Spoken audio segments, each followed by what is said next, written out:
Alrighty. So hopefully Bruce and Kshuki are coming on.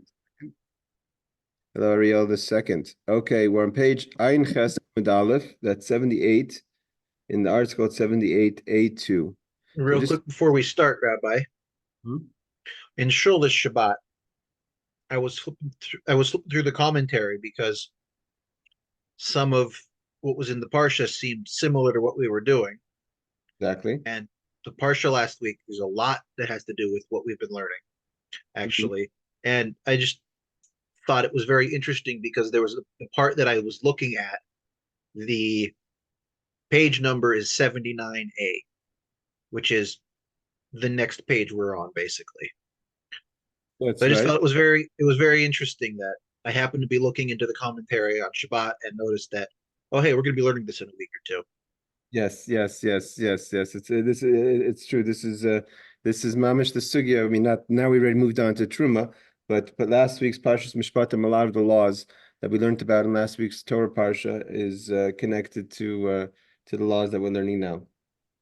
It's very true. So what we're holding is, guys, thanks Ariel. What we're holding is a 78A2, 78A2. And when we just finished the machlaikis and finished the page. Hey Shuki, we're on 78 Ayin Ches Amud Aleph. So 78A2 for those who have the art scroll. So the we started off with the machlaikis, the argument between the rabbis and Rabbi Yehuda ben Beseira.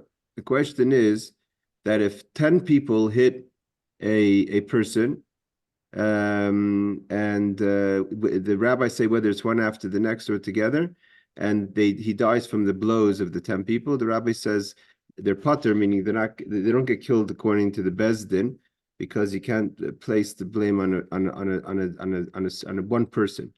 Rabbi Yehuda Meseir says if they do it one after the next, and the person dies from the last person's blow, so then the last person is considered the murderer and gets punished by the Bezdin. And Rabbi Yochanan says that they both learn it from the same pasuk, the same verse that says about murder, says Ish ki kol nefesh adam. So the rabbis learned that you have to kill the full person, meaning you have to be the one who's responsible for fully killing the person. And Rabbi Yehuda ben Beseira says, no, as long as you're the one who kills any part of the person. So even if the person was beat by 9 people and to an inch of his or her life, and the final blow kills him, that's the blow that kills him, and therefore you're considered the murderer.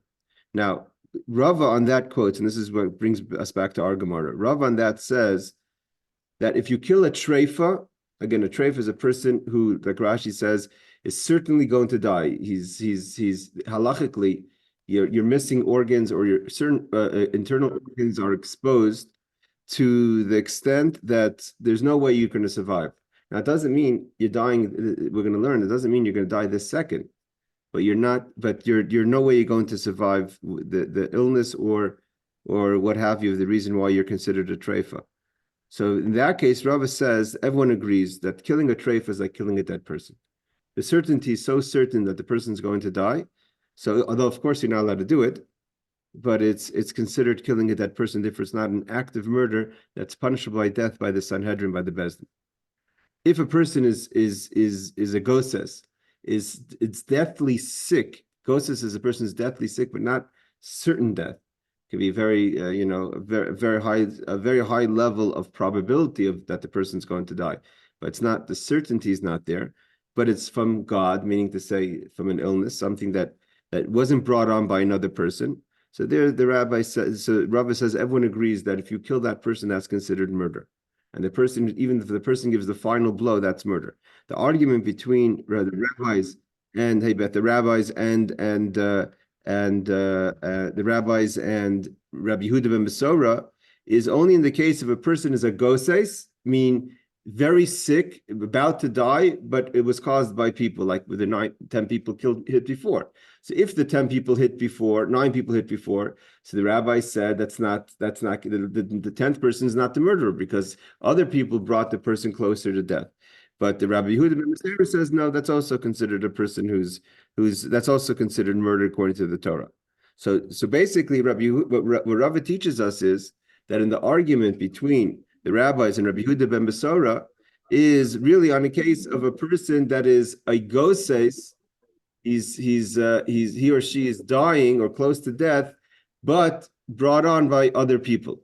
So there, the rabbis will hold that the one person that added the final blow is not considered the murderer according to the Torah as far as the Bezdin is concerned. Again, this is not that it's allowed, not that God's not going to take punishment on all 10 people. We're talking about what the Sanhedrin has to do.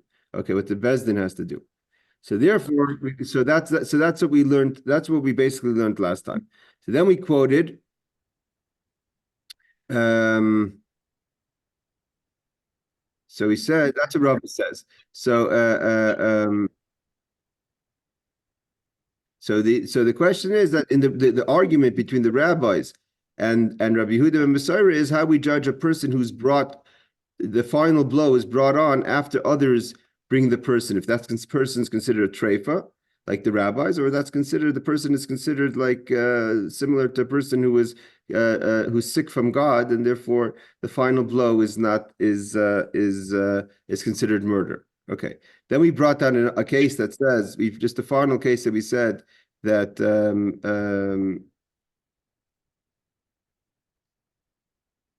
we brought down Tana. Just going to go back a few lines before we start where we're holding. It's a little bit back up on page 78A2. Tana Kamed Rav Sheshis. We learned in front of Rav Sheshis. V'ish ki Yaakov kol nefesh. Again, they quote the pasuk: a person who kills any part of a soul, according to Rabbi Yehuda ben Mesaira. Lahavi amakas chaver. This comes to include a person who hits one his or her friend. Ve'ein ba'ikitei lahamis. And the blow is not a blow that has the power doesn't have the power to. Is the blow itself doesn't have the power to kill someone. And another person comes and gives the final blow. That the person who gave the final blow is considered the murderer. So the Gemara says, or Reb Sheshis asks, of course, if the first person just gives someone a light punch and the next person really hits the person hard, and that brings the person to death, obviously, then the first person is not the murderer, and the second person is the murderer. What's the question?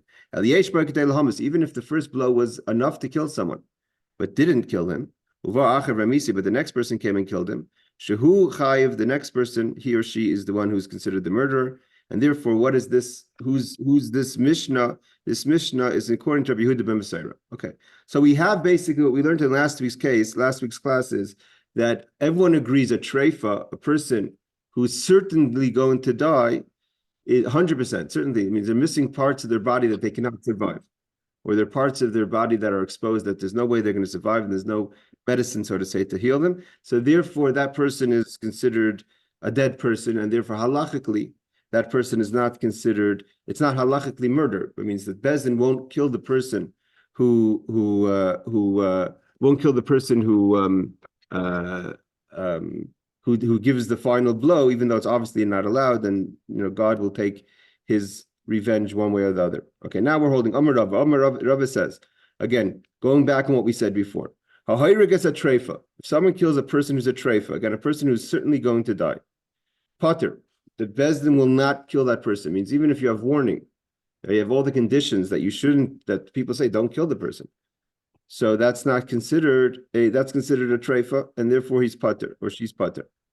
But now the question is, what about a person who has certain death? The person who's certainly going to die, but is functioning as of now, that person he or she kills. Right? What's the law then? Rava continues. V'treifa shaharig b'fnei bezdin. Let's say there is a person who's a treifa, person who's certain death, and stands in front of the court, and in front of the court kills someone. Meaning to say there's no requirement for witnesses because the court is sitting there, the court of three, obviously with warning and all the conditions that you would have to prevent a person from doing this act. So Rava says chayiv. If it's in front of Bezdin, so they don't need witnesses, they've seen it. It's not so simple, these laws. There's a lot of mefarshim, there's a lot of commentary on these laws because it's not so simple how Bezdin behaves in such a situation.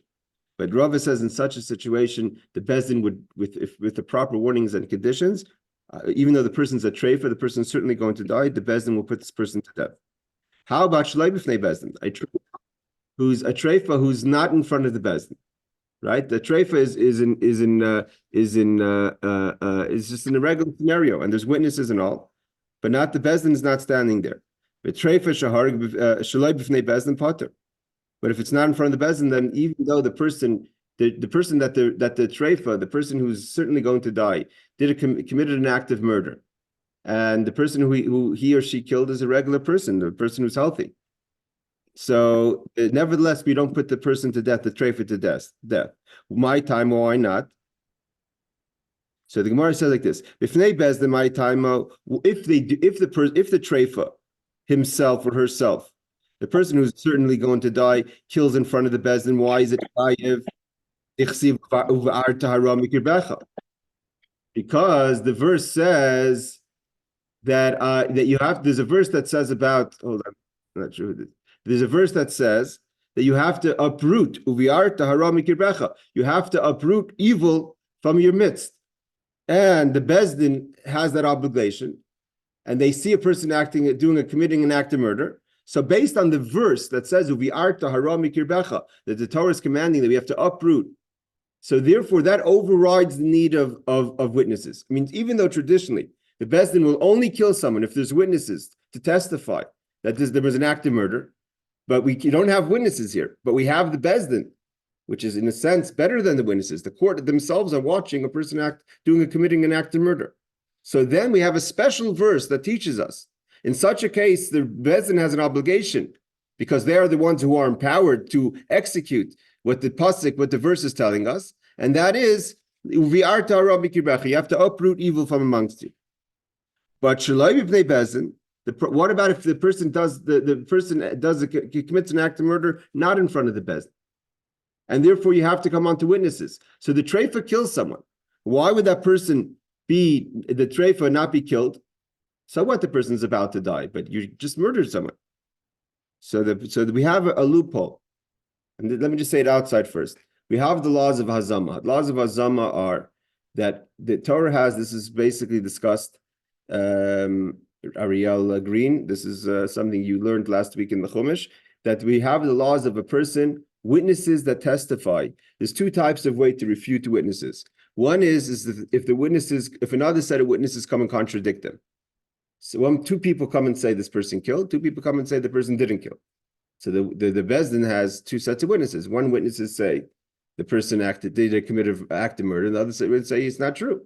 So what does the bezdin do? We have to throw away both sets of witnesses. We have no witnesses, so there's no case. So that's clear. That's called eidei hakchasha. The eidim, the witnesses that are contradicting each other. But how about in the case that they're not contradicting each other, but the second set of witnesses come and say that I don't know what you're talking about, but I know one thing for sure. You guys were not there when you say you were there, right? Imanu ha'yisem. It's called eidi zaymimim. The second set of witnesses come to refute the credibility of the first set of witnesses. They're not coming to contradict them. They're just coming to say that you're saying testimony that on Sunday at 8 o'clock in Seattle, in this address, you saw an act of murder. You guys were in New York then. So it's not possible for you to have said this, to have seen such a thing. So you're lying. Whatever it is, you're lying. You weren't there. Imanu ha'yisem, you were with us. So that's the laws of eidei zaymimim. And the laws of eidei. Go ahead. If I remember correctly from when we learned that several months ago, the punishment is you get the punishment that was supposed to be given to the person you were giving false testimony against. Exactly. Whatever you were trying to do to this person by lying. So the Torah believes the second. We're not going to go into why does the Torah believe the second case, the second set of witnesses over the first set of witnesses.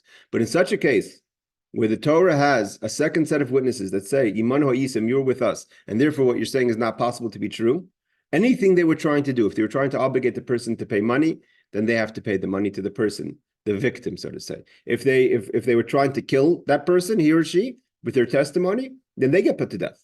Now, because they get put to death, who are they trying to kill? They're trying to kill a person who's a treifah, right? If what they were saying is really not true, they weren't there, they lied, and therefore they were going to put someone to death. Who is the person that they're going to put to death? The treifah, the person who was certainly going to die, that he was going to be put to death because the Bezdin are going to listen to the witnesses and put the person to death. Now, therefore, they have to get put to death, but they can't be put to death because we just said before, if you kill a treifah, you don't get put to death. Killing a treifah is not, when you kill a person with certain death, it's not considered murder. So these witnesses can't be refuted and they can't be punished because they can't be put to death because you don't put someone to death for killing a treifah. So therefore, it falls under the loophole that says that these are witnesses that are coming that are not able to be refuted. You can't do to them what they wanted to do to the person that they're saying testimony about. If that's the case, their testimony is not listened to, and therefore we can't put to death the person who's a treifah. It means let's do the scenario.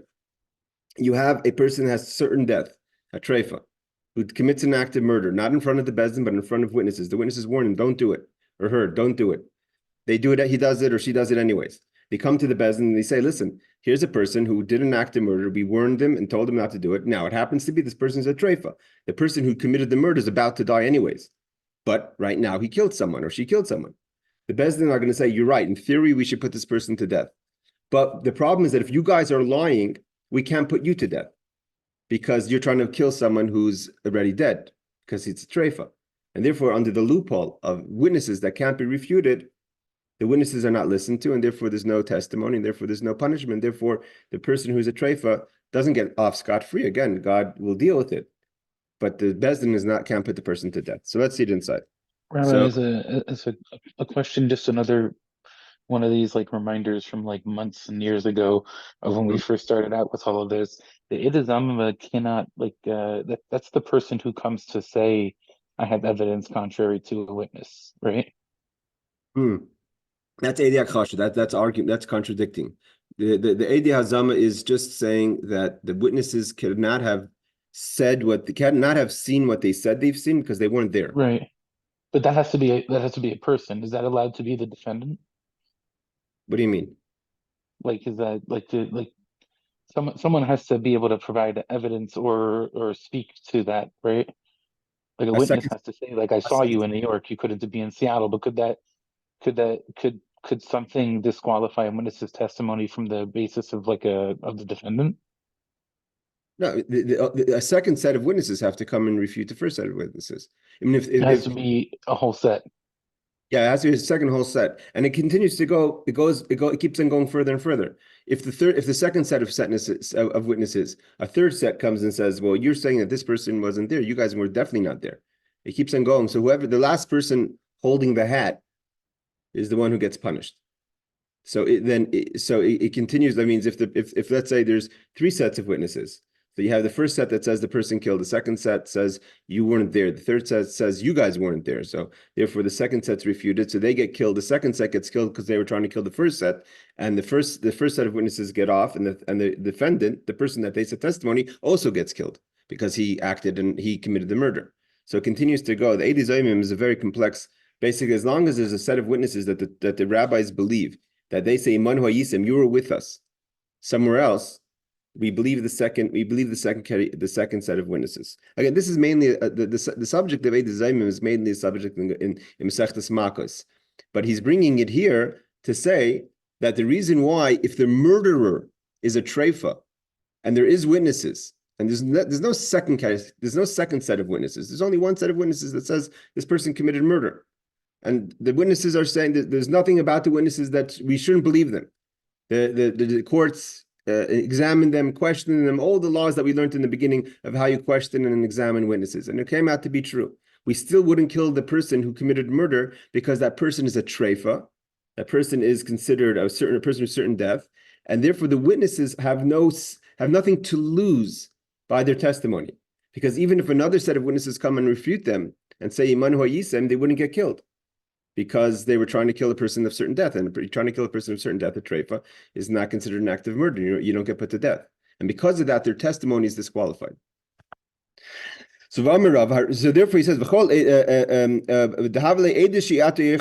because if it's just witnesses, these are witnesses that can't be refuted. They're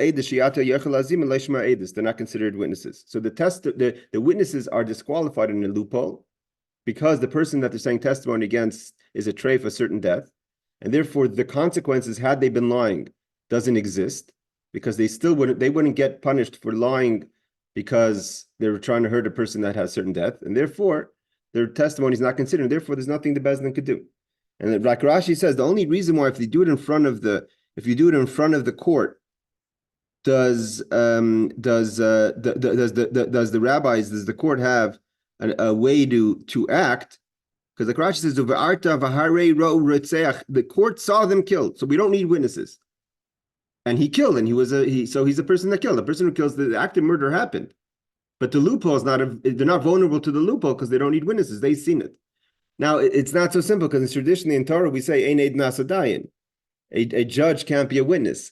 But that's only in the case when you need a witness. But here we don't need a witness, so therefore the judges could judge what they see. Okay, and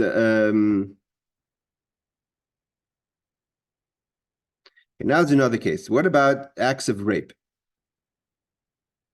So this is unfortunately, again, like we said last week, unfortunately, these are things that happened on October 7th. And Hashem should Hashem yikman damam, all those who were murdered. Rava says, Haroiveya es a treifah. If someone sexually abuses a sodomy to another male who's a treifah, the person that he rapes, another male, is certainly going to die. So he rapes a person that's certainly going to die. Is that considered an act of rape? And that is punishable by death according to Torah, right? If you rape another man, and all the warnings in that. So the Gemara says, so Rava says chayiv. Yes, you raped a person, and therefore you get chayiv. So in the case of murder, we say if you murder a treifah, that's not considered murder. But raping a treifah is considered rape. Treifah sharava.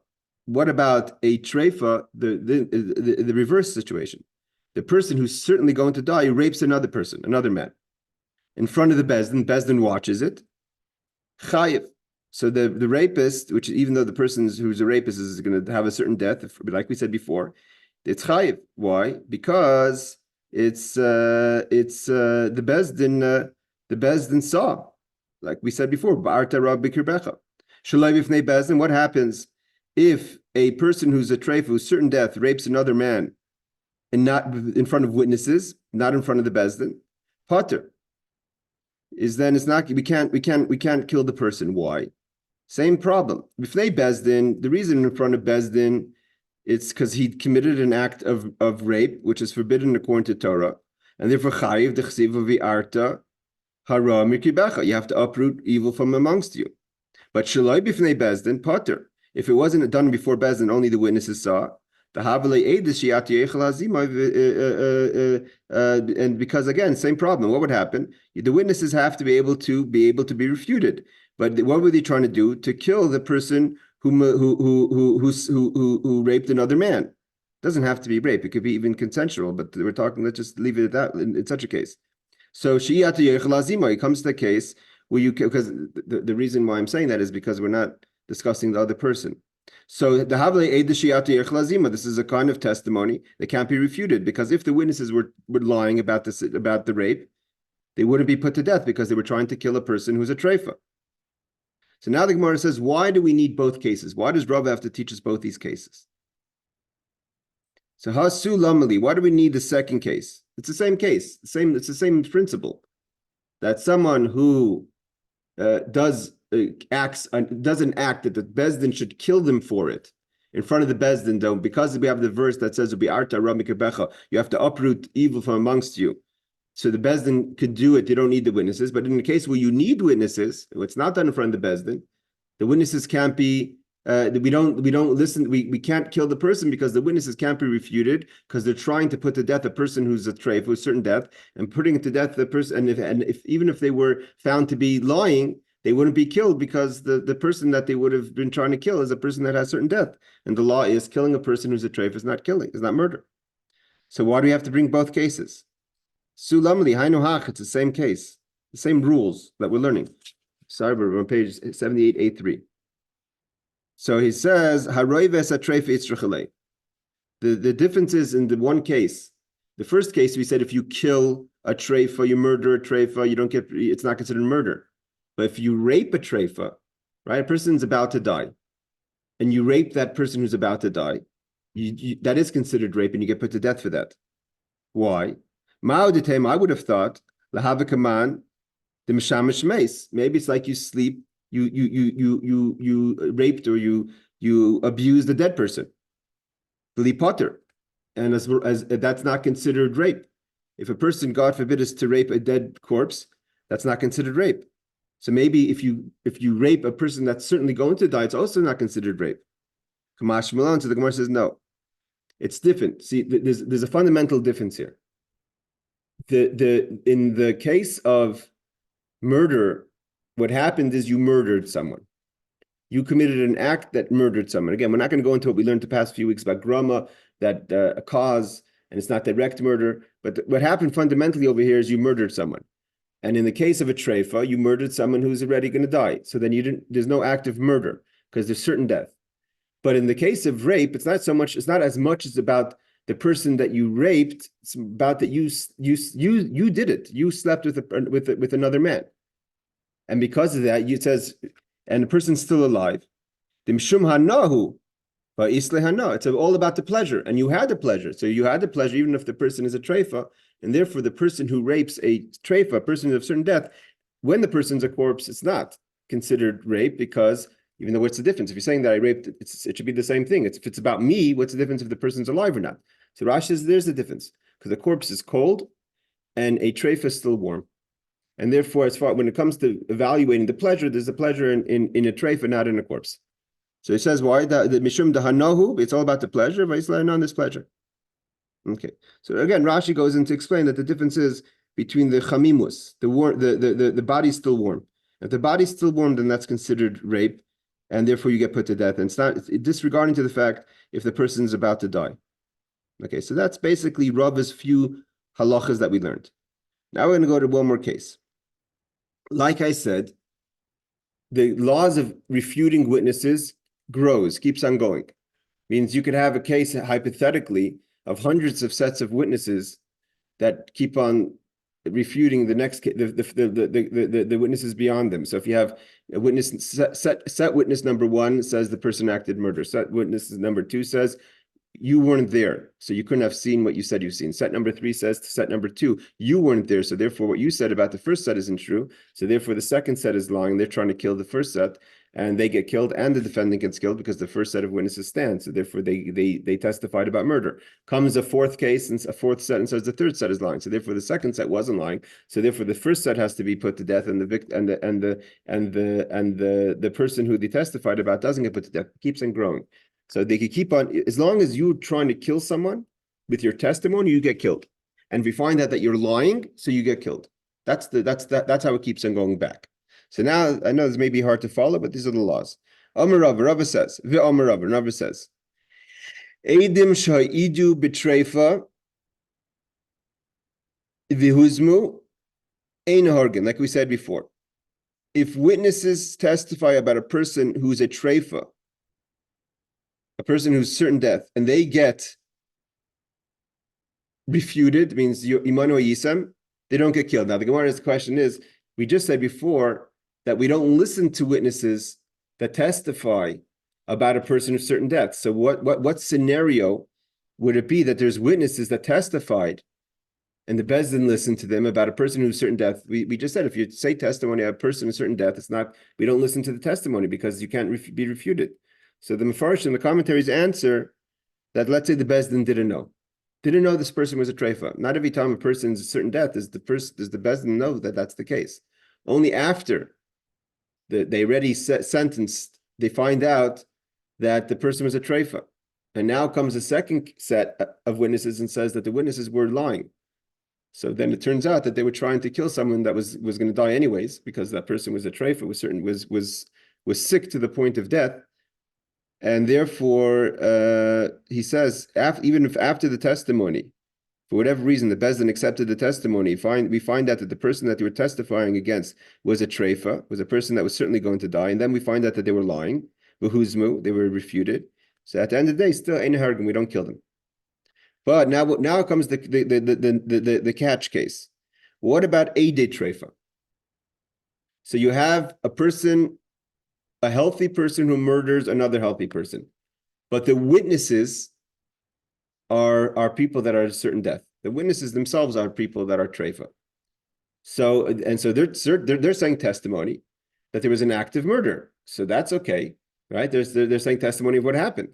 But they themselves are people that are certainly going to die. So the question is, can we consider them as witnesses? Because if someone were to come and refute them, and then they would be refuted, they wouldn't be killed because they themselves are treifahs. So does it disqualify them as witnesses? Because eventually there's a possibility in some way or another, it's going to work out that their testimony will not be considered valued enough because they themselves are certain death, and therefore, if someone else said about them that they were lying, that they wouldn't be put to death because they're themselves are treifahs. They're trying to kill someone with certain death. This is mathematically. You have to have a chart to keep hold like I say in Yiddish, the halt cup, to hold the different scenarios. So he says, Eidim sha'idu betreifa v'huzmu ein hargim. Eidi treifa shehuzmu nehargim. So Rava says in that case, we don't care. If witnesses are people that have certain death, and they watched someone act murder, and you quickly, you have such a case. You could have again people that were right before their last breath, they give testimony that they saw murder, right? So we have many cases, unfortunately, where even the victim themselves, about before they die, they'll say something, they'll give us information. So here we have the witnesses themselves are about to die, but they have enough time to give us testimony that this so and so committed an act of murder, and we warned them and all that. So Rava says, even though that they're zaymi, that if someone came and said that they were lying and then they were lying, they wouldn't be put to death because they were trying to kill people that have certain death. That's two separate cases. Rava says that's another case, and therefore we don't consider that, and therefore their testimony stands, because in the case we have at hand, it's pretty much bundled together. We have a victim, we have a murderer, and we have witnesses. End of story. So therefore he says in such a case, it's considered. Rava says that then we kill the murderer. Rav Ashi argues. Rav Ashi says no. He says, I'm sorry. Afilu eid treifah shehuzmu ein nehargim. Why? Because at the end of the day,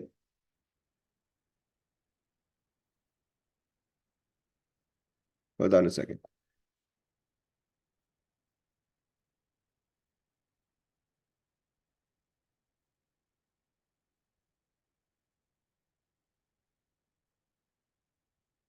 No, sorry. Let me correct the case. Rava says again. Rava says, "Eidim she'idu b'treifa."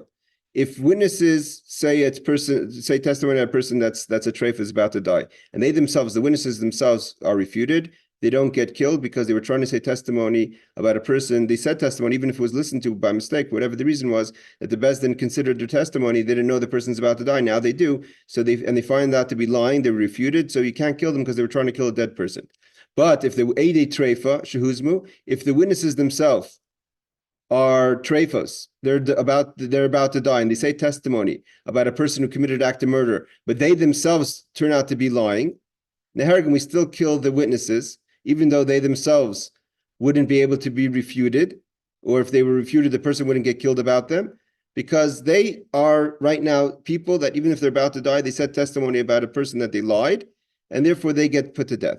And Rashi says, no, afilu eidei treifah shehuzmu, even if the witnesses are people that are a certain death, and they turn out to be lying, they're refuted, ein nehargin, we don't kill them, because they can't be, they themselves, no one could be killed for finding out that they were actually saying the truth, and the second set of witnesses were lying.